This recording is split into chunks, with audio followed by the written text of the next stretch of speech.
আসসালামু আলাইকুম ওয়া রাহমাতুল্লাহি ওয়া বারাকাতুহু। কেমন আছেন আমার আদরের কলিজার টুকরা আপুরা? আল্লাহ সবাইকে ভালো সুস্থ রাখার তৌফিক দান করুন, এই দোয়া সবসময় করছি। আপুরা, আজকে আমি দুটা ইলিশ মাছ মিডিয়াম সাইজের আমি নিয়েছি। এখানে আজকে আমি রান্নাটা একটু ভিন্ন ধরনের করব। দুটা ইলিশ মাছ আমি আজকে কাঁচা মরিচ ঝাল ঝাল করে আমি পানি বাগার দিয়ে আমি রান্না করব। একদম ঝটপট সাধারণ গ্রাম্য স্টাইলের আমি রান্নাটা করব, কোনো মশলা ছাড়াই। তো ভিডিওটি শুরু থেকে শেষ পর্যন্ত দেখতে থাকুন ও সঙ্গে থাকুন। আপুরা, আমি কড়াই বসিয়ে দিলাম, এবারে চুলাটা অন করে দিচ্ছি। বিসমিল্লাহির রহমানির রহিম। চুলা অন করে দিলাম, দিয়ে দিব পানি।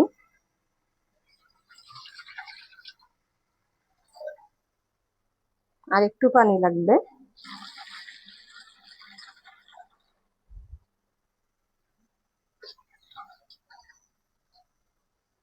এবার আমি পেঁয়াজ কাটা দিয়ে দিব, কাঁচামরিচ দিয়ে দিব, একটু বেশি করে দিব যেহেতু এটা ঝাল রান্না হবে, পানি বাগার।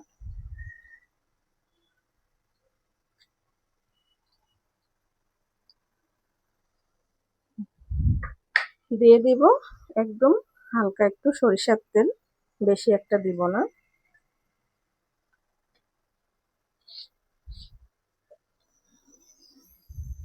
এবং পরিমাণ মতো লবণ।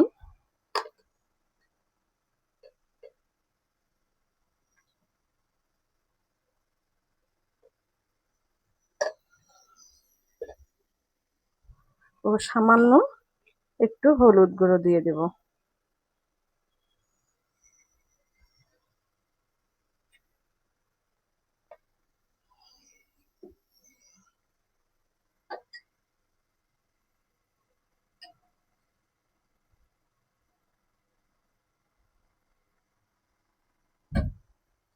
এবারে আমি এখানে ইলিশ মাছগুলো ছেড়ে দিব।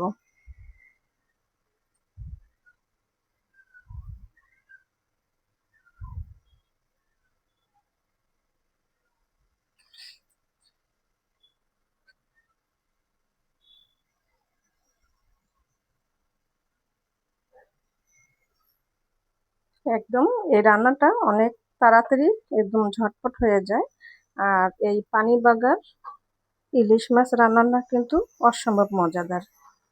তা এবার আমি একটু ঢেকে দিব।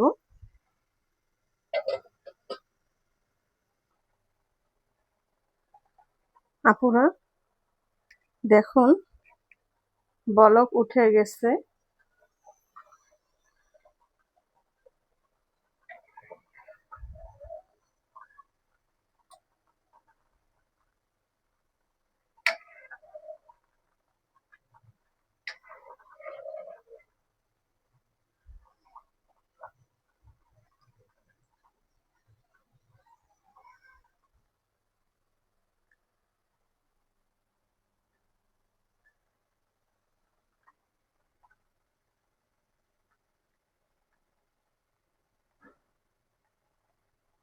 তো আমি আবারও একটু ঢেকে দিব।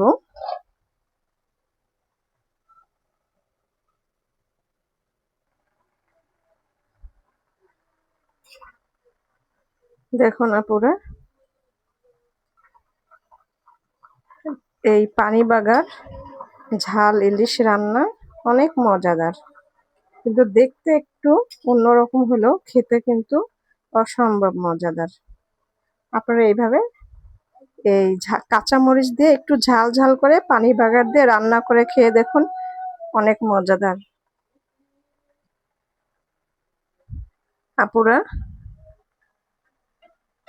দেখুন, ইলিশ মাছের পানি বাগার কাঁচামরিচ দিয়ে ঝাল রান্না প্রায় হয়ে আসছে, আমি নামিয়ে নিব।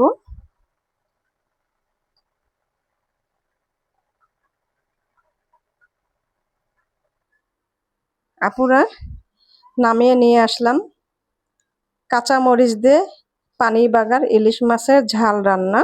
তো আপনাদের কাছে রান্নার ভিডিওটি কেমন লেগেছে অবশ্যই কমেন্ট বক্সে জানাবেন, লাইক দিন, বেশি বেশি করে শেয়ার করে দেন আপুরা।